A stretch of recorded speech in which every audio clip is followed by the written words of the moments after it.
Hello, everyone, and welcome once again to the Heir's Lair. I'm your host, Jonathan Taylor. Remember a few weeks ago when I was thinking about doing an anniversary video and was stuck between two different options? Well, for this week's video, I decided I would cover the book that that I chose not to cover on that particular, with that particular occasion. And that book, as the title may have already given away, is. Wait just a moment. The Third Gilmore Girl by Kelly Bishop. Not much to say about the cover, just the picture of the author. But then again, given this is a memoir, the author is the book. It makes sense that she would be spotlighted to that extent. With a foreword, as the more observant of you might have mentioned, by Amy Sherman Palladino, the producer who I think it is fair to say gave Kelly the most memorable role of her career.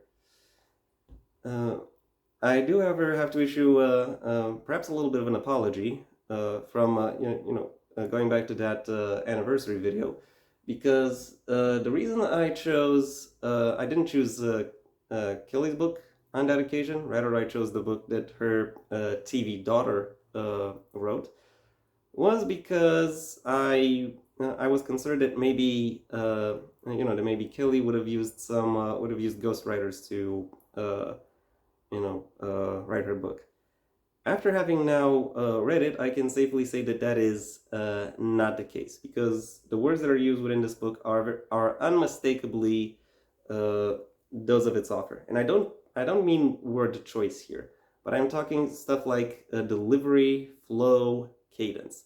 That is very unmistakably Kelly's. So, in the off chance that Kelly herself actually sees this, I'm sorry for my assumption, and you get you get some recognition for the authenticity that you managed to bring.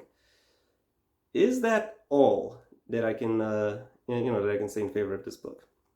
Well, my impressions in summary are: it is a very worthwhile worthwhile book. It does present a lot of very intriguing and very varied events and pieces of information. And while these facts or these factors aren't always presented in the manner that would most effectively help with their presentation, they nevertheless do still present a very interesting tableau as we look through the as Kelly offers a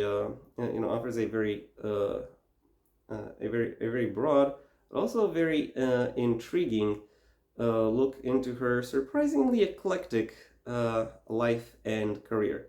So if you find yourself in any way interested in this in this book's offer, or would generally like to know what it was like to be a working performer within theater, cinema, or TV for the past 65 years, then I think it is fair to say that this book is for you. I do, however, have to issue some content warnings for depictions or descriptions of death, grief, gambling, abortion, and stalking.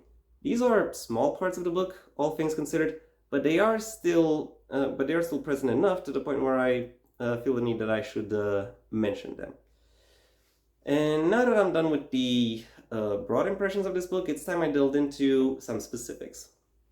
This book, oddly enough for a memoir, actually begins in medias res, with with the author talking about a phone call she had with a colleague, acquaintance. I'm still not exactly sure what their what their dynamic or what their relationship actually was. And he calls her to tell her about a future workshop that goes on to spin off an independent project. She would be she would go on to be an important part of. After she's done with that moment in her life, however, she goes back to where you would expect a book like this to begin, with her early life and more precisely her childhood, with describing the factors of her upbringing that troubled her, and how her mother's dedication towards her passions, as well as her uh, uh, dancing instructors, helped her, helped her go through, or or live through, persevere through those circumstances before running, or should I say, jogging through her, through the segment of her career where where she spent a section of career that she spent uh, as a dancer and then actor within the New York theater scene, in then then showcasing her transition to cinema and TV before switching into the modern stage of her career, which I think is fair to say is basically Gilmore Girls and beyond. That's that's surprisingly a lot to cover over the course of any book. And this book is actually among the uh, shorter books that I typically read and review on this channel, clocking in at about 240 pages. However, in spite of how much the author covers and the space that she allows herself to cover all of this, she she still doesn't really go through it at a fast pace. She doesn't run through it. She lingers and allows the various moments, the various events, to to build an impression of what they were like, and also conveying her own impressions of these events. Occasionally also what they meant to her, how she attributes significance to them. And uh, and I have to say that presentation is very effective, because it very much helps the readers get in touch with her, with her goals, with her ambitions, and with how it is that how she was able to uh, how should I say, set her own path, what it is that motivated her within her pursuits. But this book doesn't just cover the things that happened. It also covers the people who accompanied her throughout throughout all of these moments, allowing each of them to or allowing the mark they each left on her, uh, or on her career, to stand out and become memorable, meaningful figures in their own way. As she also goes through her relationships or connections to each of them, showing how it is that these connections have developed or changed. Sometimes for the worst, but they were always but there was always something for her to talk about. However, when you combine that with the fact that she knows how to that she knows how to pace them to where, even though it is slow, it is still it is still very deliberate, and that makes for a very engaging for a very engaging combination of pace and material, which which very effectively carries most readers through, along with some segments that I can very much say are downright cozy, where where she more noticeably slows down and allows herself to to kind of have a romantic, quasi nostalgic reminiscence. And I have to say, using that word cozy might just be might just be a plus for some of the people watching this video, but I do have to confess that those sections in particular are not really among my favorites, because reading cozy sections of a book, or a cozy book more specifically, to me, to me at least, is kind of like trying to dig your way out of a pit that has been filled with mattress stuffing. Like there isn't really, there isn't really enough around you to really, to allow yourself to latch onto, so you can make your way through. So you just kind of have to push yourself through as best as you can. Thankfully, the segments where segments of the book that really elicited that response from me were few and far between, but still noticeable enough for me to comment upon them. Of somewhat interesting note, when it comes to this book, is actually how the author describes the set dressing, if I may use an if I may use a term from the visual arts. And by that I mean the descriptions of the various theaters, studios, or filming venues where she is, where she has been active. These descriptions are interesting because, unlike the descriptions of people or the descriptions of various events, they are, they aren't really glamorized or beautified in any way. Their depiction is, their depiction is very much utilitarian. The same way, same way the average person, or would describe either describe either the site they're working at or their office space.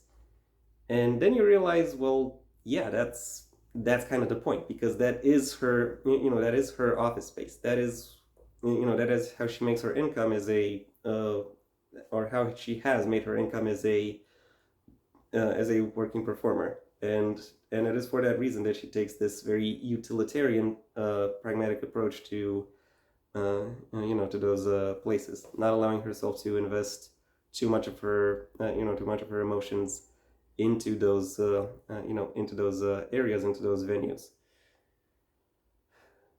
And this particular presentation allows for a varied reading experience as you go through this book. Varied, but nevertheless, but also helps further emphasize a lot of the points that it otherwise makes. Overall, while I have my own small and some might call petty issues when it comes to how this book is put together, it nevertheless presents a broad and exciting career in an interesting and approachable manner. It very much deserves to win the 2024 Goodreads Memoir Award, if I may say so myself.